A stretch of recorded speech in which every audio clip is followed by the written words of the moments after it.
pas de sujet. SNK pour MP4? Non, trop tôt. Un tuto couscous? Non, c'est hors sujet. Apprenez à vous faire douiller. Non, c'est pas assez original. Bon anniversaire, mon vieux! Merci de me couper en pleine réflexion, mais comme je t'explique depuis 6 mois, c'est pas mon anniversaire. Ah merde, moi qui pensais que c'était un lundi. Mais non, idiot.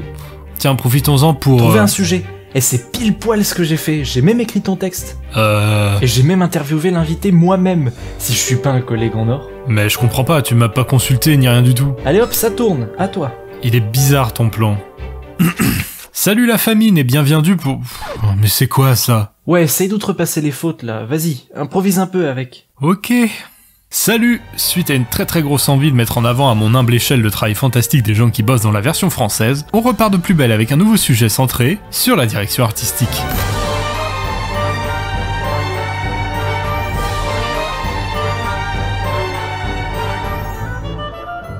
Alors évidemment la question qui viendra en premier c'est « Mais qu'est-ce que quoi que la direction artistique ?»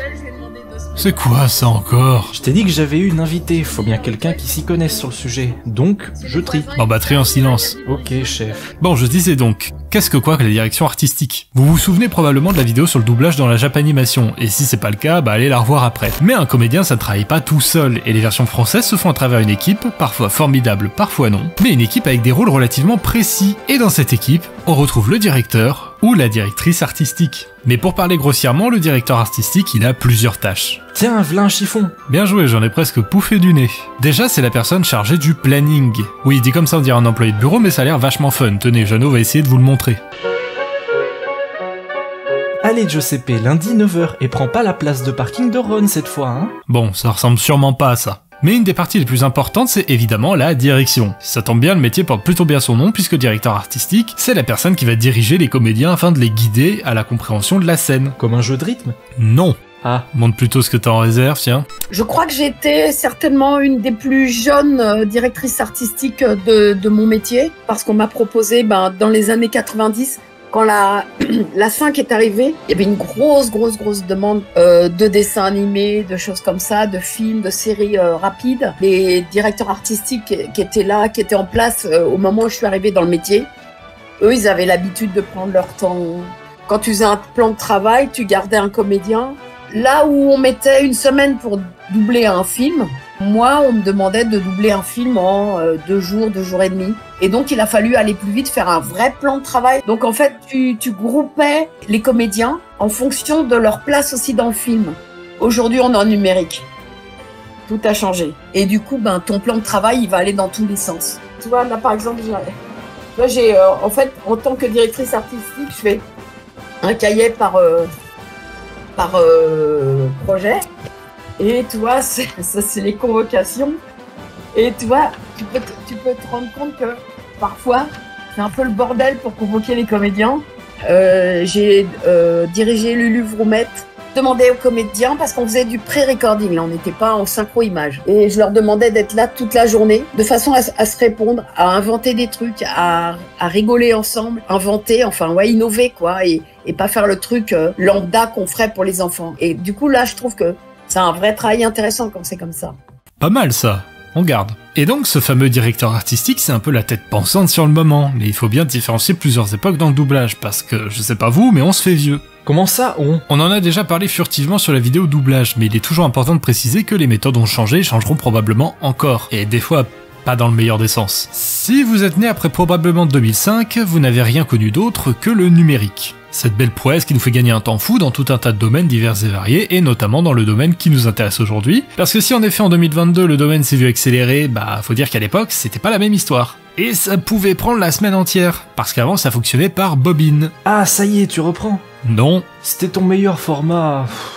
Merci, ça me va droit au cœur. Et forcément pendant ce temps-là tout le monde était présent, parce que le directeur artistique, il travaille pas tout seul, sinon ce serait bien triste. Une équipe dans le doublage, ça se compose de beaucoup de métiers de l'ombre. Comédien évidemment, mais aussi auteur, adaptateur pour le texte, ingénieur du son, création de bandes rythmo et j'en passe. Des métiers tous aussi importants les uns que les autres et des métiers qui avec le temps ont malheureusement disparu. C'est une question très difficile parce qu'en fait ça a beaucoup changé, notre façon de diriger, d'avoir des plateaux. À l'époque, effectivement, mes aînés, en fait, avaient du temps, t'avais un type qui était en cabine, tu vois, qui chargeait les boucles. Les boucles, elles étaient vraiment physiquement en boucle. Le technicien derrière dans les cabines devait mettre la boucle en place, la scotcher, la relier, etc.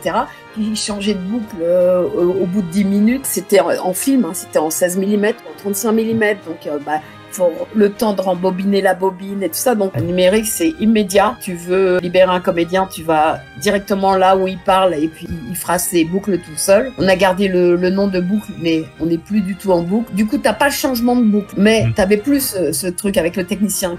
Un métier qui a disparu, d'ailleurs. Il y avait plus ce temps-là. En revanche, tu t'amusais pas à aller d'un bout à l'autre du film tous les quarts d'heure. Plus j'en vois, plus je me dis que t'as fait du bon boulot, mon grand. C'est bien la première fois que tu m'estimes un minimum. Ah non, on est toujours à 0, hein. Bref, continuons. Donc la paire actuelle, c'est un peu la course aux légumes de votre choix. On doit aller vite et l'esprit de groupe se perd un peu. Ce qui, contrairement à ce que l'on peut lire un peu partout sur la plus grande source journalistique qu'est Twitter, n'est la faute ni des comédiens ni des directeurs artistiques. Parce qu'on l'a déjà vu, ce sont des personnes, à peut-être quelques exceptions près, qui font tout leur possible pour donner un résultat aussi bon que possible. Il y a plus ce phénomène de troupe.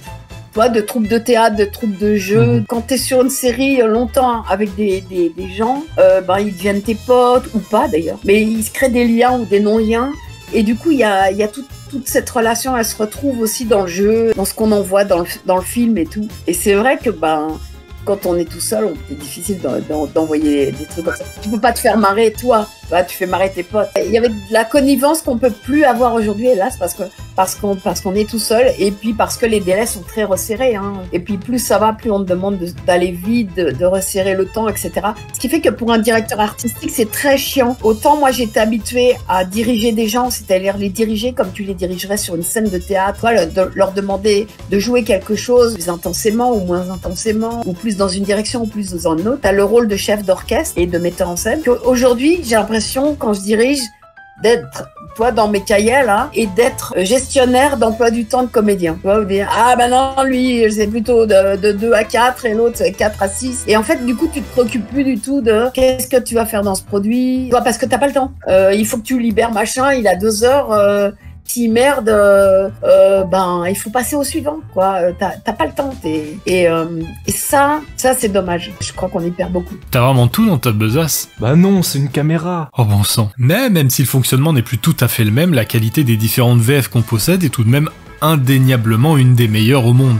Évidemment, la première raison étant l'existence de notre nationalement connu Bandritmo, ça c'est un fait. Mais aussi parce que le doublage c'est pas du karaoké. Et on s'attaque à la partie la plus importante de la direction artistique. La direction artistique, du coup. D'abord parce que les premières séries qu'on pouvait qualifier de comment dire, de mésozoïque. Mais non, rien à voir avec l'âge. Les séries qui sont arrivées et qui ont créé une espèce de nouvelle génération.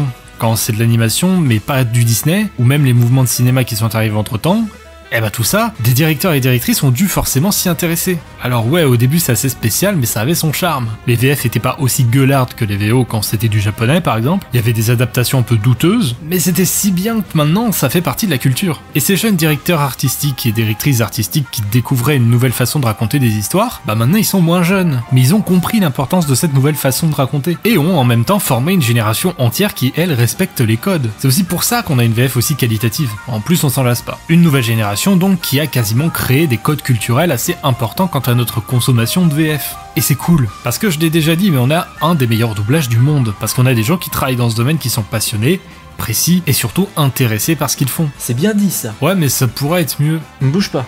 C'était génial, mais en même temps c'était hyper flippant parce que c'était mes premières directions et je me sentais pas très prête pour ça, quoi. Je savais pas si j'étais juste une imposture ou si si je pouvais vraiment tenir cette place-là, quoi. Tu vois ce que je veux dire? J'étais vraiment pas à l'aise. Toi, moi, quand je suis arrivée dans les années 90, je me souviens, avec mes premières bobines, je suis allée voir, c'était la 5 à l'époque, responsable, j'aurais dit, vous souhaitez quoi avec ces films et tout ça. Oh là là, tu fais bien ce que tu veux. Mais de toute façon, il n'y avait pas le choix. Il y avait les directeurs artistiques avant moi, ils disaient, nous, on connaît rien à la série. On connaît rien au dessin animé. Comme ça, eux, ils connaissaient les Disney. D'un coup, t'as de la série qui arrive et tout ça. Ça va quand même plus vite pour eux et tout. Ils étaient un peu perdus. C'est pas notre univers. On sait pas ce qu'il faut faire, ni comment il faut parler. Puis rappelle-toi, c'était souvent de l'animation japonaise avec des grandes boucles, des cheveux qui piquent. Ils n'avaient jamais vu ça. Ça parlait de choses. Je me souviens, Théo de la Victoire. La première chose, c'est la mort. Mais jamais on a parlé de la mort aux enfants. avant c'était poignant, c'était génial. Cette série est une petite merveille. Hein. Ah mais j'ai adoré, mais vraiment, j'ai découvert le dessin animé comme ça aussi, le dessin animé japonais, par toutes ces séries, Vas-y Julie, Théo la batte de la victoire, J'aime la gym, on a fait hein, des étés entiers. Et c'est vrai que ça parlait de sujets que nos aînés ne connaissaient pas dans le dessin animé, ni même dans le film. On parlait pas de ça aux enfants du tout. Et donc, du coup, c'était nouveau et il fallait des gens nouveaux et nous, on est arrivés là-dedans. Tu vois, t'as l'impression d'être tombé du ciel à un moment historique, clé et c'est sur toi que c'est tombé, quoi. Donc, je me suis retrouvée là à diriger. Je pense que je suis certainement une des plus jeunes directrices artistiques de l'époque. Aujourd'hui, maintenant, on prend des jeunes. Alors, ils n'ont pas eu tout ce travail à faire de créer des troupes, faire des plans de travail, etc. Très, très chiadés pour que les gens puissent se répondre et tout ça, parce qu'aujourd'hui, je te dis, ils sont en numérique, ça. Donc, c'est encore un petit peu différent aujourd'hui pour eux. Alors là, très fort. Bien joué. Merci. Et ça l'est d'autant plus quand l'équipe travaille dans la bonne humeur, mais c'est aussi parce qu'un bon directeur artistique comprend l'œuvre sur laquelle il va travailler. Et des fois, dans les cas d'une série, s'y attache, et ça c'est génial. Parce que dans le processus, le directeur ou la directrice artistique peut voir l'œuvre avant, afin de mieux guider ses comédiens pendant l'enregistrement, ça me semble d'une logique implacable. Mais des fois c'est plus compliqué que ça. Et oui, Stiti. Le but de l'intervention ? Oui, chef. C'est pas un but ça. Pardon, je retourne à mon triment. On dit... Oh, et puis laisse tomber. Parce que la direction s'applique également à un médium que vous adorez, je le sais, le jeu vidéo. Et ça se passe pas tout à fait pareil. Oui, chef. Ça recommence ? Non, là, c'est pour une bonne raison. C'est parce que pour le jeu vidéo, il faut parler anglais ou américain. Et lui, en fait, il est franco-américain. Son père est américain. Et quand tu fais du jeu vidéo, tu travailles avec le DA américain ou le mec qui a créé le jeu vidéo. Et donc, ça aide vachement quand t'as un comédien qui est bilingue. Mais même des fois, le directeur artistique ne connaît pas le jeu. Donc, en fait, on essaye de se fier le plus souvent à l'original quand il y en a un. Et puis, quand il n'y en a pas, ça veut dire que c'est français. Et t'as le DA qui est là, le créateur qui est là, souvent avec le DA. Donc c'est plus facile. Mais sinon, effectivement, du coup, on s'accroche à ce qu'on entend. Mais des fois, on se fait avoir. Hein. Tu vois, par exemple, je prends toujours cet exemple-là, c'est Fable 3, où j'ai fait pendant une semaine le petit personnage qui s'appelle Mendiant. Donc j'ai enregistré tous les jours et tout ça. J'avais énormément triché. Et mon fils, qui était, je sais pas quel âge il avait, il avait 14-15 ans, il joue avec ce jeu et là, il me dégomme.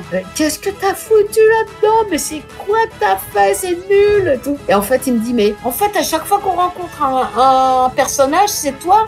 Et t'as fait la même voix tout le temps. Effectivement, j'ai fait la même voix parce que, en fait, moi, sur mon fichier, il est marqué mendiant. Il n'y avait pas mendiant au pluriel. Et je pensais que c'était le même petit mendiant qu'on rencontrait, et pas du tout. Et le DA ne le savait pas. Et toi, il n'y avait pas les créateurs américains qui étaient là en ligne. Là, il va le rencontrer à la fin du jeu. C'est pas le même qu'au début, nanana. On va voir si tu vas pouvoir suivre. Vous le constatez, mais la direction artistique, c'est super large. Parce qu'évidemment, tout se dirige. Films, séries, dessins animés, jeux vidéo, web-séries. Et des fois, on se heurte à une partie assez intéressante. La création de voix et surtout la notion de liberté. Et là, on débloque un potentiel infini parce que la VO, c'est la VF. Et là, on sent, il y a quelque chose de sublime dans tout ça. Ça se lâche, le travail d'adaptation est moins compliqué. On peut être un peu plus libre et à l'écoute, c'est formidable. Ma vie de courgette, c'est français. Avril et le monde truqué, c'est français. Astérix, c'est français. Shaolin Wuzang, c'est français. Pas mal, non? C'est français. Et aujourd'hui, on est un peu bloqué parfois par des chaînes, des distributeurs, parfois des réalisateurs. Mais c'est moins les réalisateurs, en fait, quand je fais du dessin animé que des réals. On est toujours en accord. Un juste milieu, une personne qui va être vraiment entre nos deux amours et en général, ça se passe bien. Il faut travailler vraiment en osmose avec le réalisateur ou le créateur, tu vois, quand tu fais La Petite Mort. Moi, j'ai passé des après-midi entières, avec Davy, où il m'a expliqué qu'il avait mis dans sa BD, comment il voyait ce personnage, etc. Alors, c'était très émouvant. Il me disait, moi, quand je le dessinais, je l'ai toujours entendu avec ta voix. C'était trop mignon. Mais toi, malgré tout, je lui disais, ouais, mais là, toi, quand il fait ça, et pourquoi, et comment, nana. Et c'était vachement bien, ce qui fait que après, quand j'allais enregistrer, j'avais toujours ce que m'avait raconté Davy, plus la direction du réalisateur, toi, qui lui avait fait une image qui correspondait à ce que lui il avait entendu de la BD, etc. Et c'était bien ce mélange entre Davy, le réalisateur et moi. Et on a réussi à faire, je pense, une petite mort qui est assez joli, quoi. C'est si beau. Un métier de l'ombre dans un sujet de l'ombre, mais un des métiers les plus importants pour la culture francophone, et rien que pour ça, il faut remercier chaque personne qui travaille sur une VF, bonne ou mauvaise selon vos critères, parce que rappelez-vous que très souvent, c'est des gens tout aussi passionnés que vous, et surtout très accessibles, et le public doit le rendre. En plus, quand on se moque d'eux, ils s'en foutent, alors bon.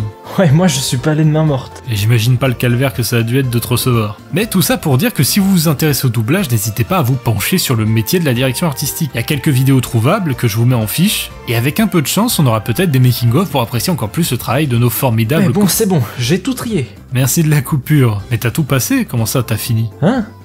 Ah non, je croyais que tu me dictais les titres, moi. Non. Ah, on va dire que c'est terminé, hein? Ouais, vaut mieux. Mais avant les remerciements, un immense merci à Brigitte Lecordier pour son temps malgré le planning plutôt chargé, des pires qu'un 33 tonnes. Merci encore d'avoir accepté l'invitation, on a passé un moment incroyable, même si entre nous elle a fait que de nous insulter, c'était horrible. Et immense merci à Louis Lecordier parce qu'on sait tous que le vrai héros, c'est lui. Merci encore. Et merci à vous également, on a franchi la barre des 500, moi des abonnés, Jeannot des kilos, et ça fait vachement plaisir, c'est exceptionnel. Sur ce, je vous fais le traditionnel big Salut bisou. les petits potes. Oh.